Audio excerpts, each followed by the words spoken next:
Un voyage qui reste en travers de la gorge mi-novembre. Francisca Pambou, à bord du TGV Paris-Lyon, reçoit une contravention de 83 € pour être allée chercher à manger sans ses billets sur elle.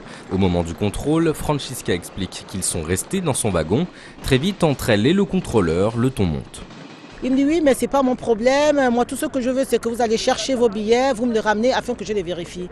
Je dis, mais monsieur, vous voyez que je suis en train de faire la queue pour acheter quelque chose à manger à mon fils, il a 6 ans. Il me dit, non, je veux rien entendre, vous êtes sourde ou quoi? Francisca présentera ses billets valides à un autre contrôleur et puis, surprise au moment de descendre du train, 3 agents de la police ferroviaire l'attendent sur le quai. Le contrôleur il a réagi tout de suite, il leur a dit, est-ce que je peux voir sa pièce d'identité? L'un des policiers lui a donné le titre de transport, de séjour, et en fait, c'est là qu'il a rédigé un PV. Le motif, refus d'obtempérer. Depuis, Francisca a envoyé un courrier à la SNCF, en vain. La SNCF qui n'a pas souhaité nous répondre mais précise qu'une enquête est en cours.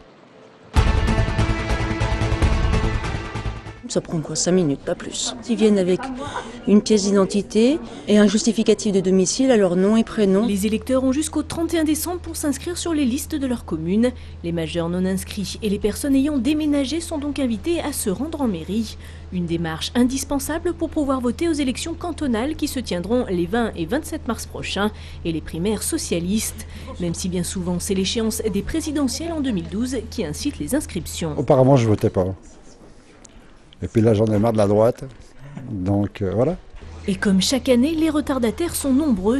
À la mairie de Villeurbanne, l'affluence au guichet s'est amplifiée ces 2 dernières semaines. Ce dernier mois, le mois de décembre, a été un peu plus lourd pour les inscriptions électorales. Une moyenne de 70 par jour. Une démarche citoyenne qui peut désormais être anticipée sur Internet, sur le site officiel de nombreuses communes ou sur le site mon.service-public.fr.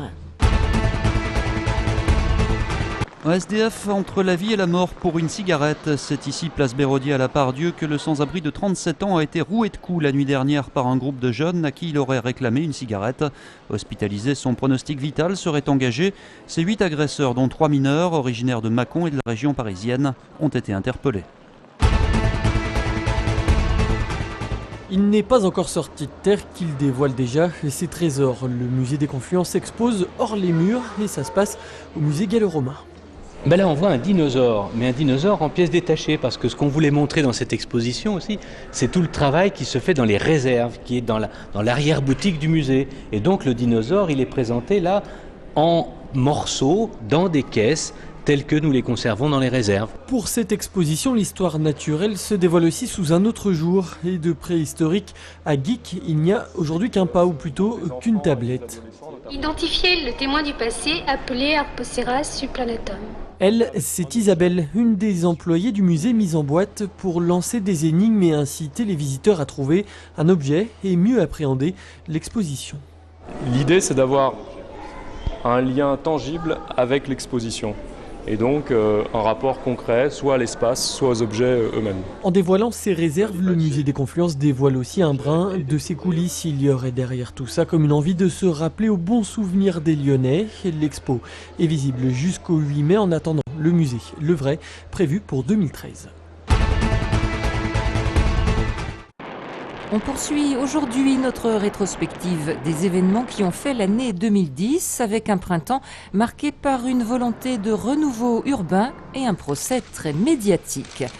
Un peu d'émotion parce que c'est là où on a grandi, on a eu du bonheur. Le 2 avril, à Vaux-en-Velin, on fait table rase du passé. Les 407 logements du Pré de l'Herpe disparaissent en seulement quelques secondes. Le meilleur est passé. Le 28 avril, l'OL se prend une raclée en demi-finale de la Ligue des Champions. Une défaite 3-0 face au Bayern de Munich et le rêve européen s'arrête là. Le 11 mai, Tony Musulin, le plus célèbre des convoyeurs de faux, fait son entrée au tribunal correctionnel de Lyon. Son procès est le plus attendu de l'année. À la question pourquoi avoir dérobé les 11,5 millions d'euros contenus dans son fourgon, Tony Musulin répond alors avoir voulu se venger de son employeur, la Loomis. Il s'est senti humilié, il s'est senti offensé. Après Vaux-en-Velin, la Duchère à son tour dessine son paysage urbain. Le 19 mai, la barre 220 et ses 340 logements n'existent plus. Il n'y a plus rien. On détruit d'un côté, on construit de l'autre. Après 3 ans de travaux, la tour Oxygène est inaugurée à la Part-Dieu le 2 juin, mais ses premiers occupants n'arriveront que quelques jours plus tard. Et c'est du haut de ces 115 mètres qu'on se dit à demain pour la suite de cette rétrospective.